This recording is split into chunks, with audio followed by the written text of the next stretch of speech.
야곱이라는 사람이 있었습니다. 하나님이 특별히 사랑하셨던 사람입니다. 그런데 이 사람의 인생을 들여다보면 처음부터 끝까지 하나님이 붙들어주지 않으셨더라면 단 하루도 버티기 어려웠을 그런 삶이었습니다. 오늘은 야곱이 외삼촌 라반의 집에서 20년을 보내고 드디어 고향으로 돌아가는 이야기를 해드리려고 합니다. 창세기 31장의 이야기입니다. 야곱이 처음 라반의 집에 온 것은 형 에서를 피해서였습니다. 팥죽 한 그릇에 장자권을 빼앗고 눈먼 아버지를 속여 축복까지 가로챈 야곱이었습니다. 사람 이름이 야곱인데 야곱이라는 이름 자체가 발꿈치를 잡는 자, 남을 속이는 자라는 뜻입니다. 태어날 때부터 쌍둥이 형 에서의 발꿈치를 잡고 나왔다고 해서 그런 이름이 붙었습니다. 그러니까 이름부터가 이미 예사롭지 않은 사람이었습니다. 결국 형의 분노를 피해 어머니 리브가의 오빠 집으로 도망쳤습니다.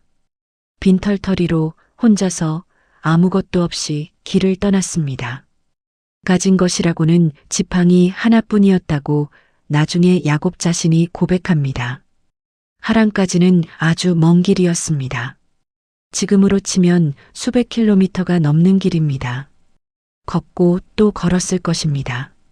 그런데 그 길 위에서 하나님이 야곱을 만나주셨습니다. 그런 야곱에게 하나님이 베델에서 처음 나타나셨습니다. 돌베개를 베고 자던 그 밤에 하늘과 땅을 잇는 사닥다리를 보여주시면서 말씀하셨습니다. 내가 너와 함께하겠다. 어디를 가든지 내가 너를 지키겠다.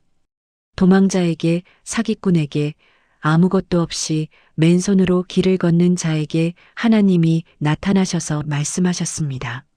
내가 너와 함께하겠다고. 이것이 복음입니다. 자격이 있는 자에게 찾아오시는 것이 아니라 자격이 없는 자에게 먼저 찾아오시는 하나님입니다. 그것이 시작이었습니다. 라반의 집에 도착한 야곱은 외삼촌의 작은 딸 라헬을 보자마자 사랑에 빠졌습니다. 라헬을 아내로 맞이하기 위해서 7년을 일하기로 했습니다.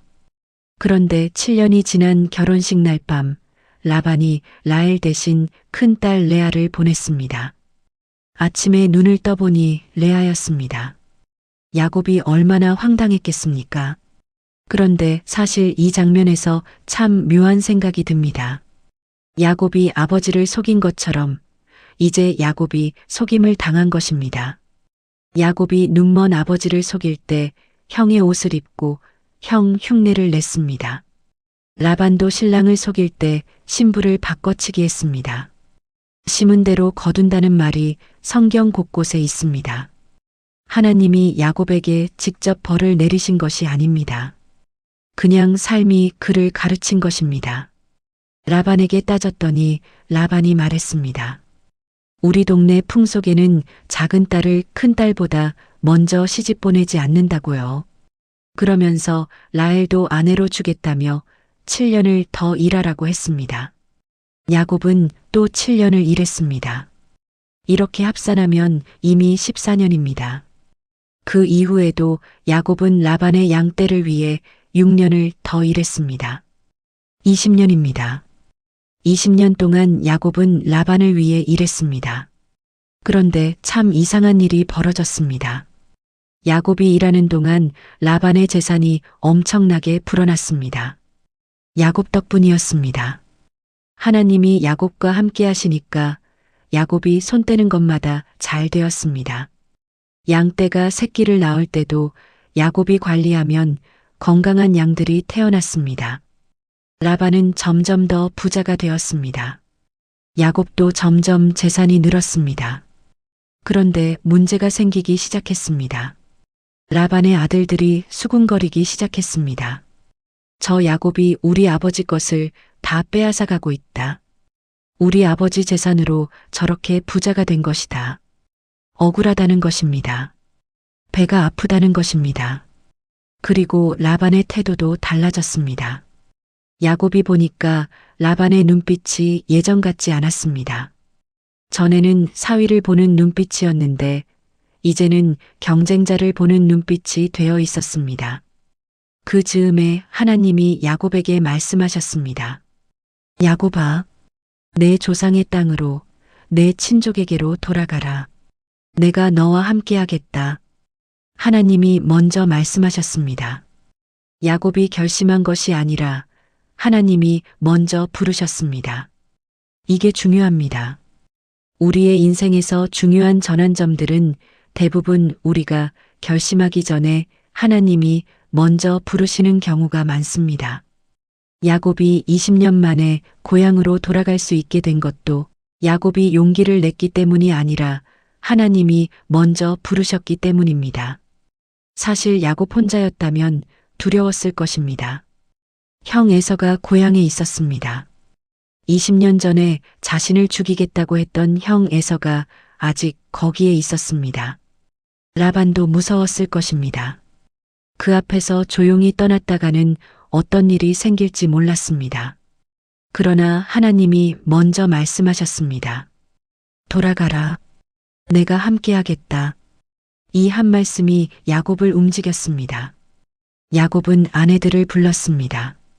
들판으로 나가서 레아와 라헬을 불러놓고 조용히 이야기했습니다. 여러분도 아시다시피 내가 힘을 다해 여러분의 아버지를 섬겼습니다. 그런데 여러분의 아버지는 나를 속이고 내 품삯을 10번이나 바꾸었습니다. 하지만 하나님이 그분이 나를 해치는 것을 허락하지 않으셨습니다.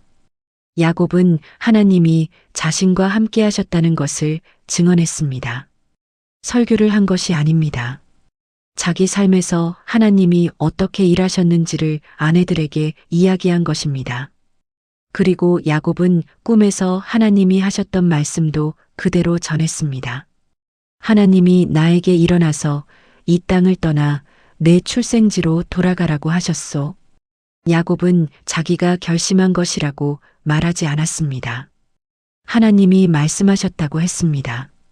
이것이 신앙인의 모습입니다.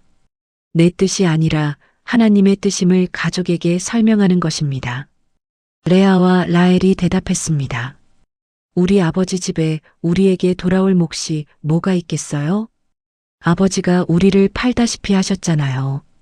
하나님이 아버지에게서 빼앗아 우리에게 주신 것이잖아요.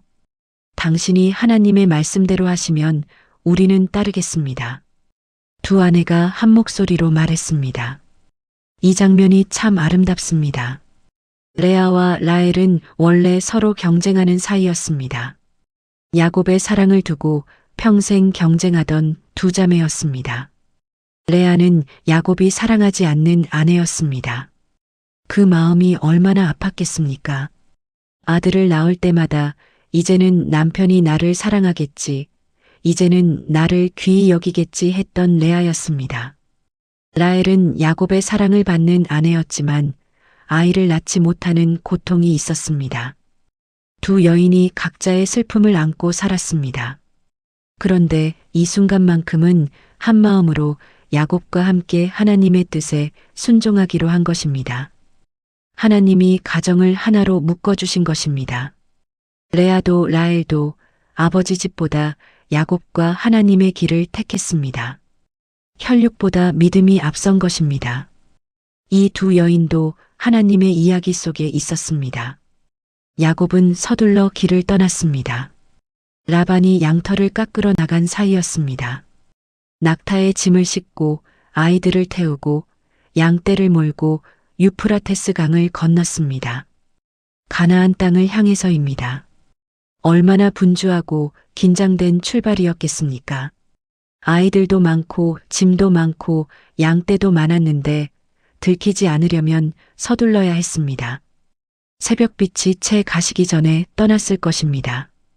20년이라는 세월이 담긴 살림살이를 챙기면서 한편으로는 가슴이 쿵쾅거렸을 것입니다. 드디어 고향으로 가는구나.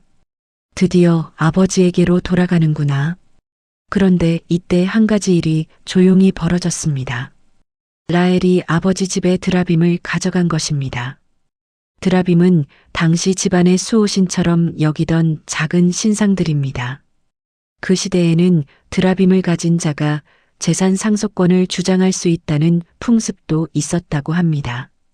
라헬이 왜 그것을 가져갔는지 성경은 자세히 설명하지 않습니다.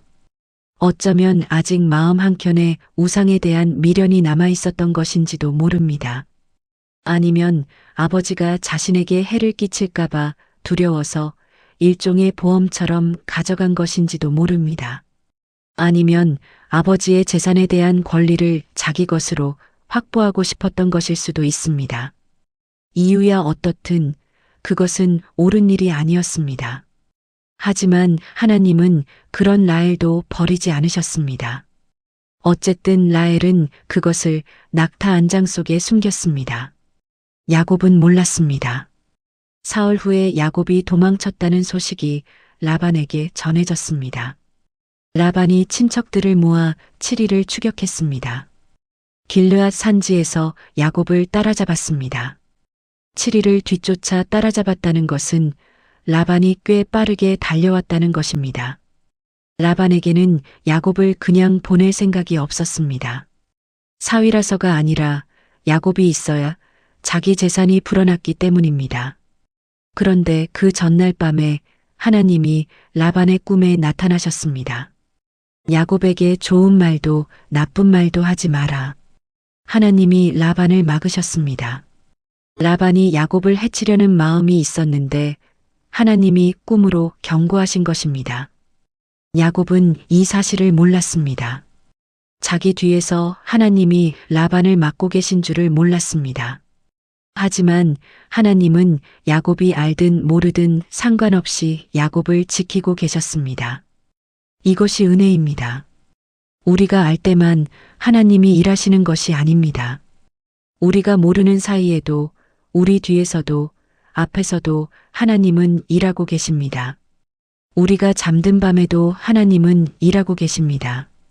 우리가 미처 기도하지 못한 상황에서도 하나님은 이미 그 자리에 계십니다.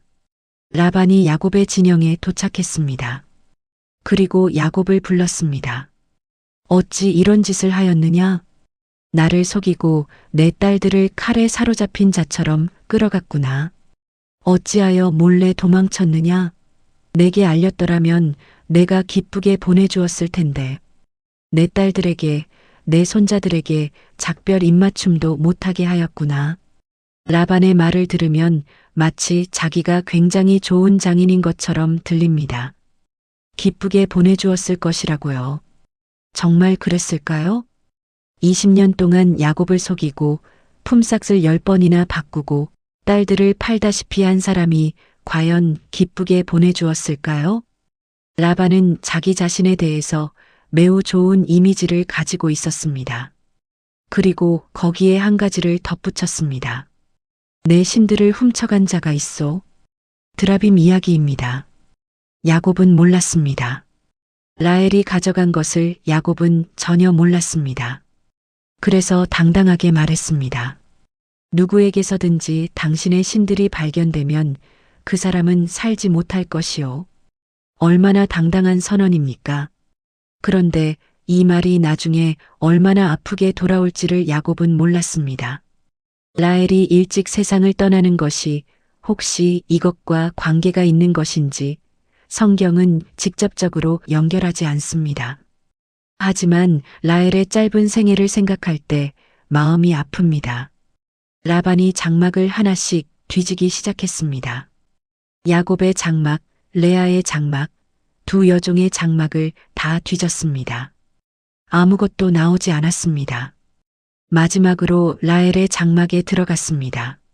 라헬은 드라빔을 낙타 안장 속에 숨기고 그 위에 앉아 있었습니다.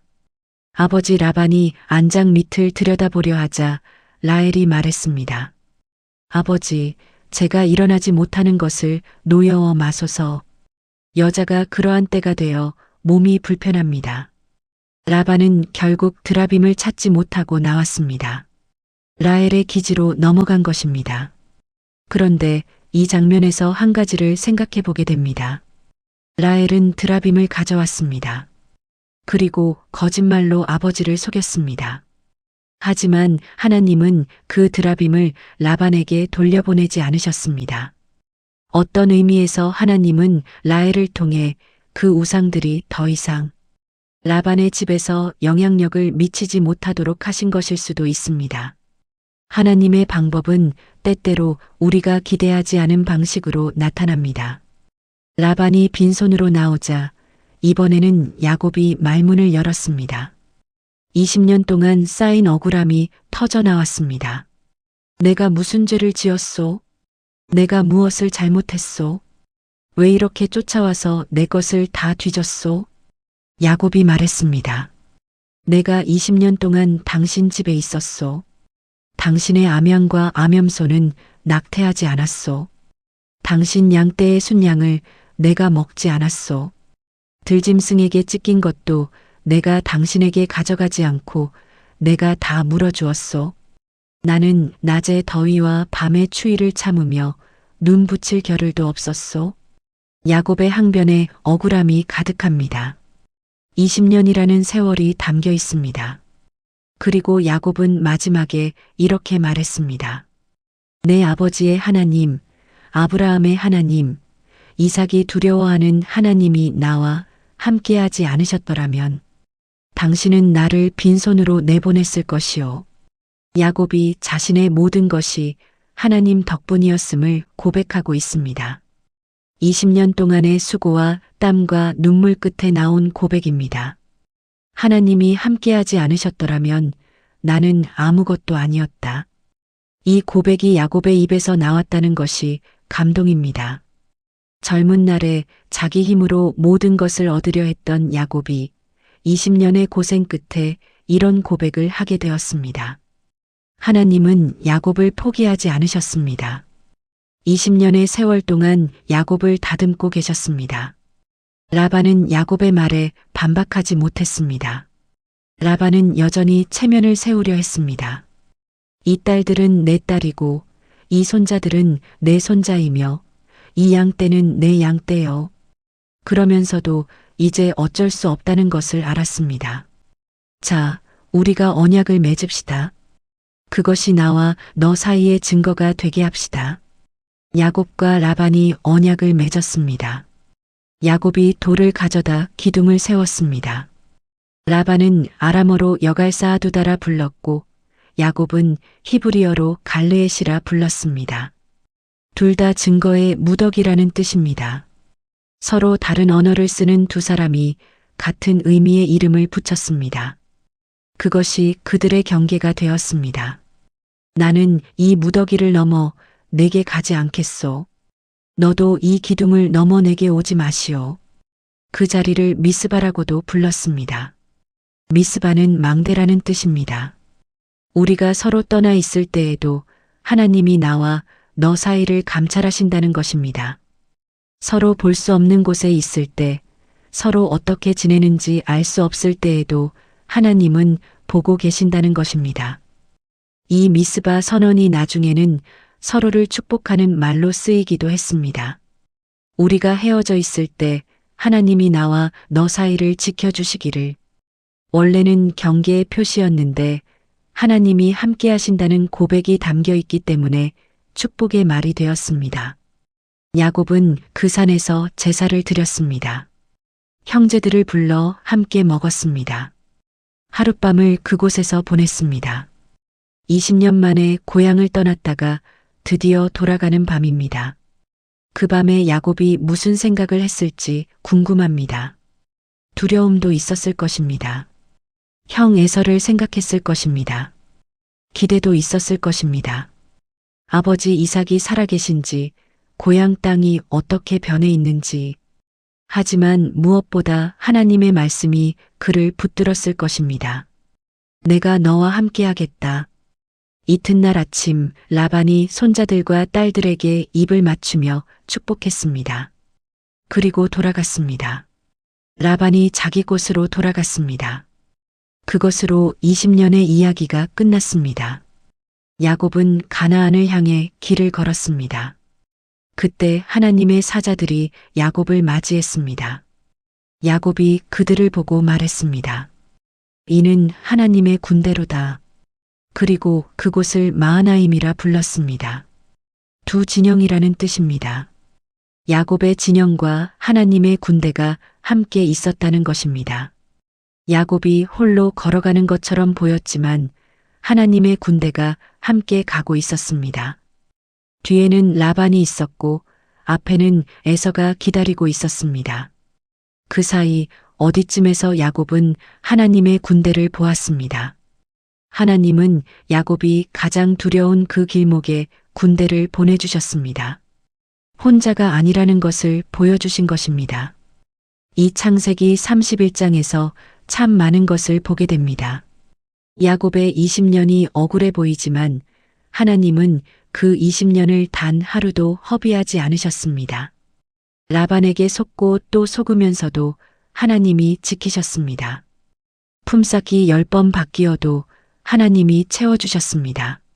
라반의 질투와 시기가 야곱을 해치려 했지만 하나님이 막으셨습니다. 야곱이 모르는 사이에 꿈으로 라반에게 경고하셨습니다. 야곱이 뒤돌아볼 때 하나님이 앞에 계셨고 앞을 바라볼 때도 하나님이 함께 계셨습니다. 베델에서 하신 약속을 하나님은 하나도 잊지 않으셨습니다.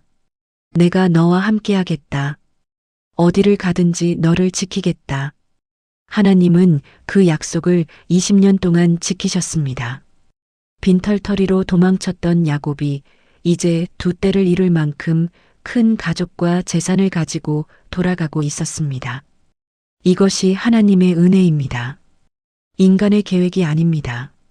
인간의 노력만이 아닙니다. 하나님이 함께 하시면 가장 초라한 시작도 풍성한 결말로 이어집니다. 야곱의 이야기가 우리에게 말해주는 것이 있습니다. 우리도 지금 억울한 시간을 보내고 있을 수 있습니다. 열심히 했는데 알아주지 않는다고 느낄 수 있습니다. 속고 당하고 상처받았다고 느낄 수 있습니다.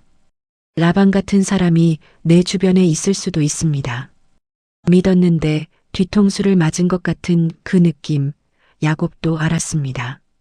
그런데 하나님은 그 시간들을 낭비하지 않으십니다. 하나님이 우리와 함께 계신다면 그 시간들은 모두 하나님의 손 안에 있는 것입니다. 야곱이 그것을 20년 끝에 고백했습니다. 하나님이 함께하지 않으셨더라면 나는 빈손이었을 것이라고. 우리도 그 고백에 이르게 됩니다. 돌아보면 그때도 하나님이 계셨구나. 그때도 지키셨구나. 그때도 포기하지 않으셨구나. 그것이 은혜입니다. 그런데 한 가지 더 생각해 봅니다.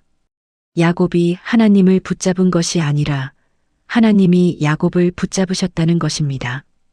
야곱이 하나님을 믿어서 잘된 것이 아니라 하나님이 야곱을 사랑하셔서 끝까지 함께 하신 것입니다. 야곱이 훌륭해서가 아닙니다. 야곱은 처음부터 끝까지 부족한 사람이었습니다. 속이기도 하고 실수하기도 하고 두려워하기도 했습니다. 그런 야곱을 하나님은 버리지 않으셨습니다. 이것이 복음입니다. 우리가 잘해서 하나님이 함께 하시는 것이 아니라 하나님이 우리를 사랑하시기 때문에 함께 하시는 것입니다. 우리가 실수해도 우리가 부족해도 하나님은 그 자리에 계십니다.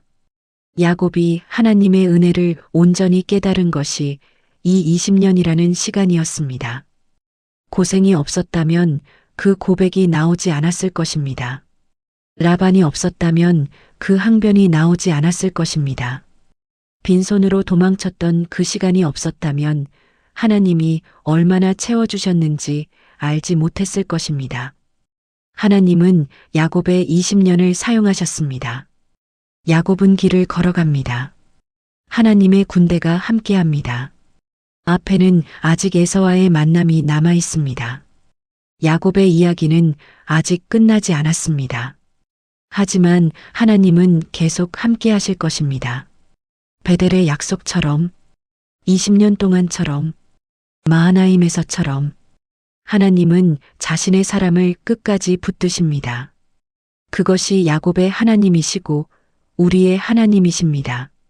지팡이 하나 들고 길을 나선 야곱에게 하나님이 함께 하셨다면 우리에게도 함께 하십니다. 그 하나님이 오늘도 우리와 함께 계십니다. 구독과 좋아요는 채널을 만드는데 많은 힘이 됩니다. 감사합니다.